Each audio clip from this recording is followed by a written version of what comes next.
مسجد نبوی کا صحن تھا اور ایک شخص کونے میں بیٹھ کے دعا مانگ رہا ہے. ذرا اس کے دعا کے لفظ سنیے. اللہم انی اسألک بانک انت اللہ. اے اللہ میں تجھ سے اس لیے مانگتا ہوں کہ تو میرا اللہ جو ہے. ذرا غور کیجئے. میرے والد گرامی فرماتے تھے اگر بیٹا باپ سے کہے کہ ابا جی میں آپ سے اس لیے مانگ رہا ہوں کہ آپ میرے ابو جو ہیں، تو باپ کو اپنا وجود بیچ کے بھی دینا پڑا تو اس کی ڈیمانڈ پوری کرے گا. جو اس نے لفظ ہی ایسا کہہ دیا کہ ابو میں آپ سے اس لیے مانگ رہا ہوں کہ آپ میرے ابو جو ہیں، تو میں نے آپ سے ہی مانگنا ہے. تو بندہ کیا کہہ رہا ہے؟ اللہم انی اسألک بانک انت اللہ. اللہ میں تجھ سے اس لیے مانگ رہا ہوں کہ تو میرا اللہ جو ہے. لا الہ الا انت، تیرے علاوہ کوئی ہے بھی تو نہیں.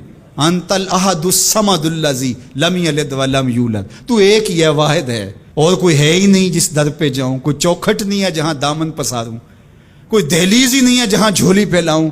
تو بے نیاز ہے اور تجھے نہ کسی نے جنم دیا اور نہ تو نے کسی کو جنم دیا.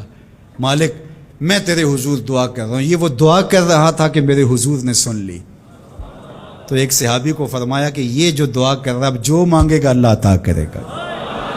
اس نے مانگا ہی اس ڈھب سے ہے، اس ڈھب سے ہے. ایک دعا اور سن لیجئے جو سیدنا علی المرتضیٰ رضی اللہ تعالی عنہ رب سے مانگتے ہیں. اللہ اکبر. مجھے تو آج سارا دن اس دعا نے نحال کیے رکھا. یہ دعا مانگتے ہیں تو عجیب کیفیت ہوتی ہے. یا سریع الرضا اغفر لمن لا یملک الا الدعاء. اے جلدی راضی ہو جانے والے، چھیتی مان جانے والے، اغفر لمن لا یملک الا الدعاء. اسے معاف کر دے جس کے پاس دعا کے علاوہ سہارا ہی کوئی نہیں، جس کے پاس دعا کے علاوہ کچھ ہے ہی نہیں جو پیش کر سکے. التجا ہی کر سکتا ہے، ترلا ہی کر سکتا ہے، منت ہی کر سکتا ہے. منتوں اور ترلوں کے علاوہ جس کے پاس کچھ نہیں ہے، اے جلدی مان جانے والے اس کی مغفرت کر دے، اس کو بخش دے. اللہ اکبر. تو وہ کریم ہے، وہ کہتا ہے میرے در پہ آؤ تو صحیح، کوئی جھولی پھیلاؤ تو صحیح. ہم تو مائل بکرم ہیں، کوئی سائل ہی نہیں. راہ دکھلائیں کسے راہ رو منزل ہی نہیں. کوئی آئے تو صحیح، جھولی پھیلائے تو صحیح، کوئی طلب تو کرے.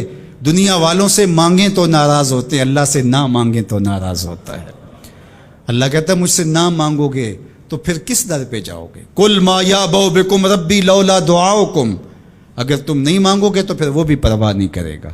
تم مانگتے رہو گے، جھولی پھیلاتے رہو گے، وہ اپنی رحمتیں تمہارے دامن میں ڈالتا رہے گا. اس کے خزانوں میں کوئی کمی نہیں آتی.